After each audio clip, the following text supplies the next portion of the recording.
Bismillahirrahmanirrahim. Assalamualaikum warahmatullahi wabarakatuh. Halo anak-anakku sekalian, berjumpa lagi dengan Ibu Anissa dalam mata pelajaran matematika. Nah, untuk kelas 8 ini kita akan memasuki bab baru, yaitu mengenai statistika. Nah, sebelum ke statistikanya, coba kalian perhatikan dulu persepsi yang akan Ibu sampaikan pada saat. Nah, di sini ada 4 buah gambar. Yang pertama ada diagram batang, ada tabel, ada diagram garis atau poligon atau grafik, lalu ada diagram lingkaran. Nah, hubungan dari keempat ini apa? Nah, apakah mereka ada hubungannya? Nah, itu akan kita bahas di bab statistika. Nah, maka dari itu, kita memiliki tujuan pembelajaran pada pertemuan kali ini. Ada 4 poin yang akan kita bahas pada pertemuan kali ini. Yaitu yang pertama mengenai pengenalan statistika, itu berkaitan dengan apa itu statistika, di dalamnya itu seperti apa gitu ya. Lalu kita akan belajar mengenai cara pengumpulan data, kita akan belajar mengenai populasi dan sampel, lalu kita akan mencoba untuk menyajikan data. Nah, maka dari itu, pada pertemuan kali ini kita akan membahas keempat poin ini. Tidak usah berlama-lama, kita langsung saja ke poin yang pertama. Nah, ada istilah statistika. Nah, statistika itu apa sih?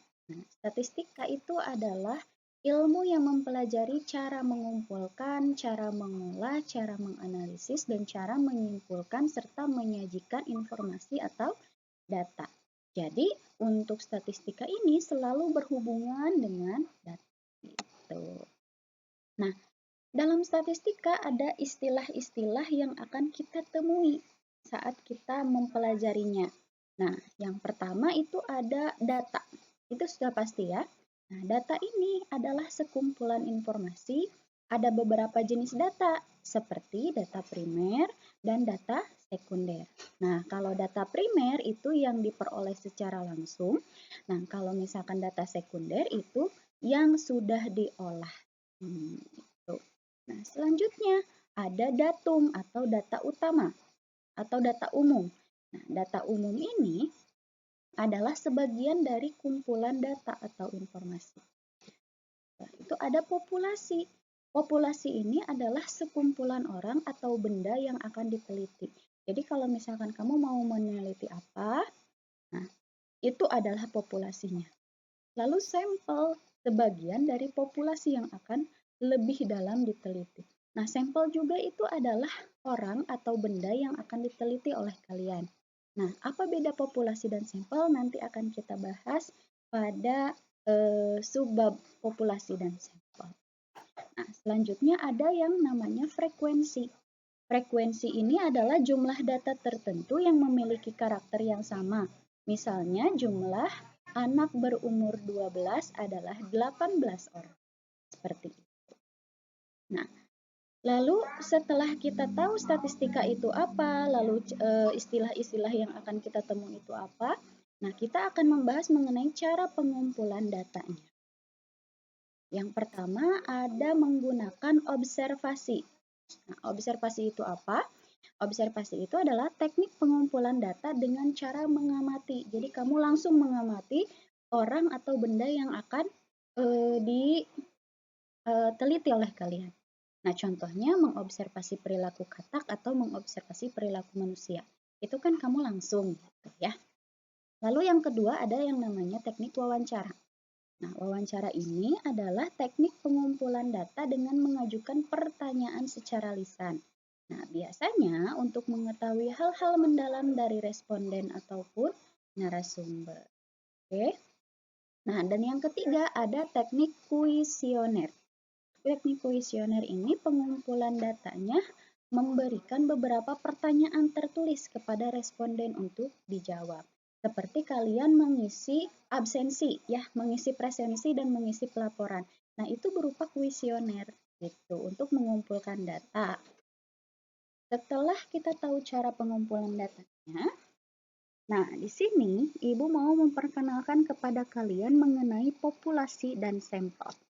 Nah, populasi itu adalah sekumpulan orang atau benda yang akan diteliti seperti yang udah Ibu jelaskan tadi di awal ya.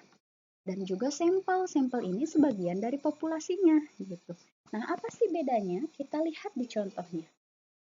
Ada contoh soalnya di sini, beberapa siswa SMP Negeri 10 Kota Sukabumi akan melaksanakan penelitian mengenai kenakalan remaja di Kecamatan Warudoyong. Nah, tentukan populasi dan sampelnya. Nah, kita lihat dulu populasi. Kalau populasi itu adalah sekumpulan orang atau benda yang akan diteliti. Nah, kamu lihat di sini, kenakalan remaja di Kecamatan Warudoyong. Oh, berarti kalau misalkan populasi itu adalah sekumpulan orang atau benda yang akan diteliti, oh berarti populasinya itu adalah remaja di Kecamatan Warudoyong. Coba betul atau tidak ya? Oke, tuh. Populasinya itu adalah seluruh remaja di Kecamatan Warudoyong. Nah, lalu sampelnya seperti apa dong? Nah, karena di sini penelitiannya itu kenakalan remaja di Kecamatan Warudoyong, nah, maka yang diambil itu adalah sampel. Sampel itu adalah beberapa remaja di Kecamatan Warudoyong yang akan menjadi responden dan selanjutnya akan diteliti oleh kalian gitu. Jadi kalau populasi mas seluruhnya, kalau sampel itu orang yang diambil untuk kamu telitinya. Itu bedanya ya. Nah, itu untuk populasi dan sampel. Nah, setelah kita mengenal populasi dan sampel, selanjutnya kita akan belajar mengenai menyajikan data. Nah, untuk menyajikan data, di sini ada 4 cara yang akan Ibu kenalkan kepada kalian. Yang pertama menggunakan tabel, yang kedua menggunakan poligon atau grafik, lalu yang ketiga menggunakan diagram batang, dan yang terakhir menggunakan diagram lingkaran. Oke, langsung aja kita ke yang pertama, yaitu menyajikan data menggunakan tabel. Nah, contohnya seperti ini. Sajikan data tersebut dalam bentuk tabel diagram batang, poligon, dan diagram lingkaran.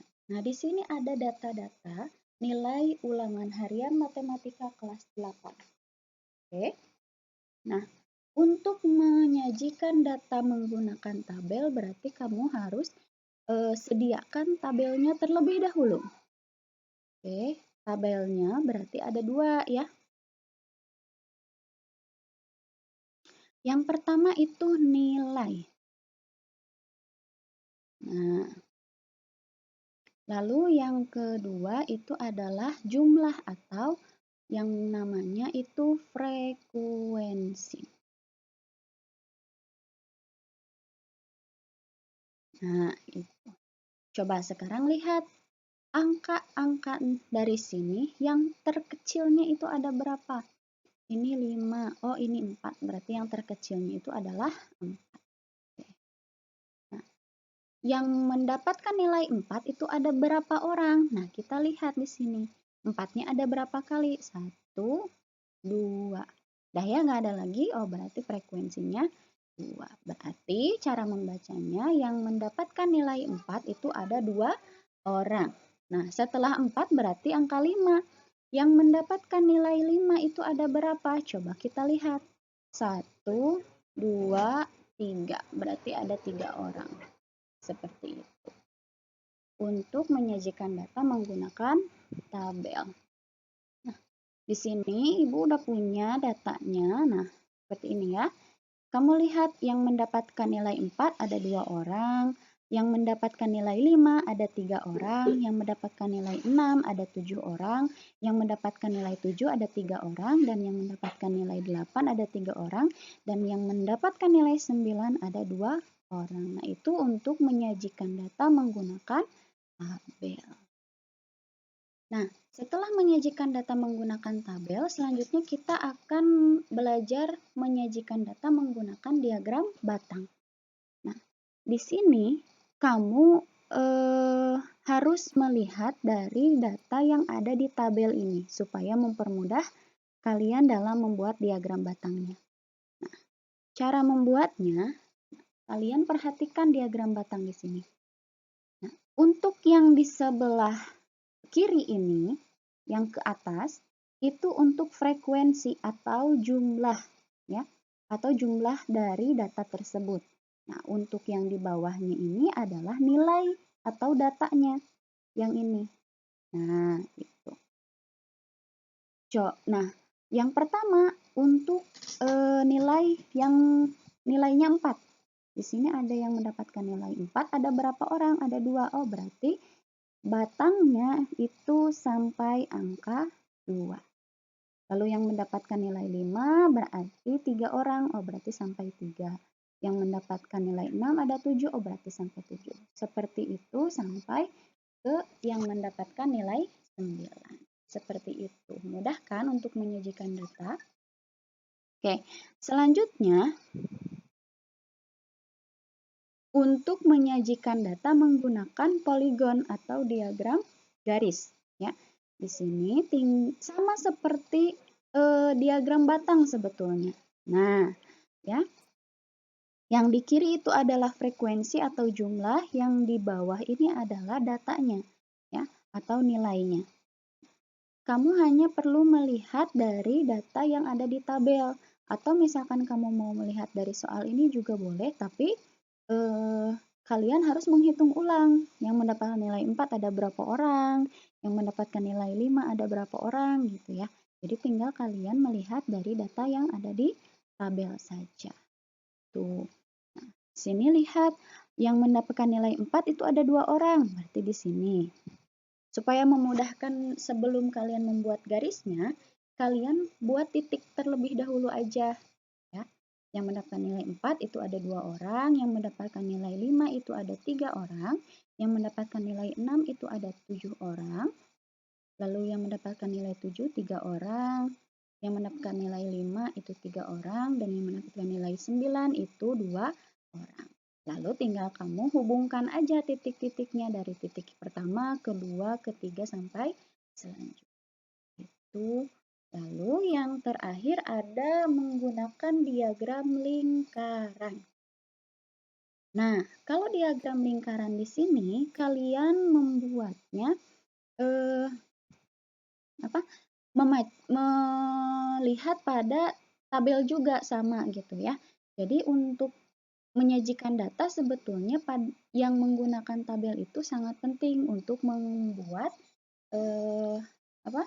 membuat diagram-diagram. Nah, di sini diagram lingkaran pasti berbentuk lingkaran, ya. Lalu di sini untuk menghitung persentasinya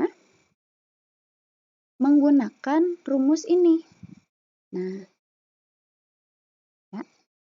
Jumlah data dibagi banyaknya data dikali 100%. Oke. Nah, di sini kita coba untuk yang nilainya 4. Nah, di sini untuk yang nilainya 4 kan berwarna merah. Nah, ini ya. Untuk yang mendapatkan nilai 4 itu adalah 10%. Kita buktikan, ya. Benar enggak 10%? Nah, caranya yang mendapatkan nilai 4, nah jumlah datanya itu yang mendapatkan nilai 4 itu ada berapa? Nah, yang mendapatkan nilai 4 itu ada 2. Berarti 2 dibagi, nah banyaknya data. Nah, banyaknya data dari soal ini ada berapa? 1, 2, 3, 4, 5, 6, 7, 8, 9, 10. Berarti 20 karena ada 2 baris. Oh, berarti 2 dibagi 20 dikalikan dengan 100%. 2 dibagi 20 0,01 dikalikan dengan 100%. Berarti hasilnya adalah 10%.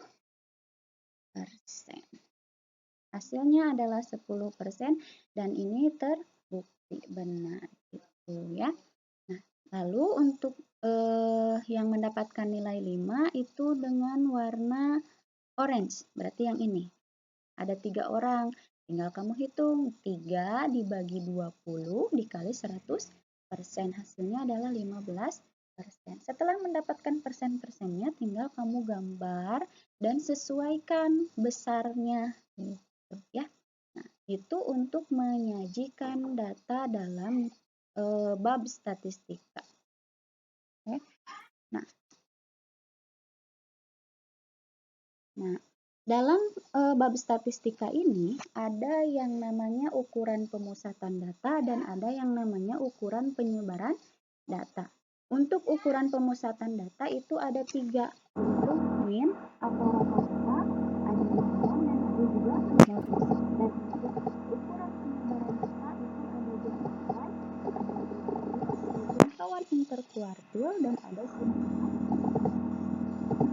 Ini akan kita bahas di pertemuan pertama, hanya sampai segitu saja. Selalu mengingatkan dan mencoba untuk praktek materinya di buku dan lanjutkan dengan teman-teman di sisi lainnya. Jika belum, kirimkan linknya di WhatsApp grup ya. Nah, mungkin dari Ibu cukup sekian. Wabillahi taufiq wal hidayah. Wassalamualaikum warahmatullahi wabarakatuh.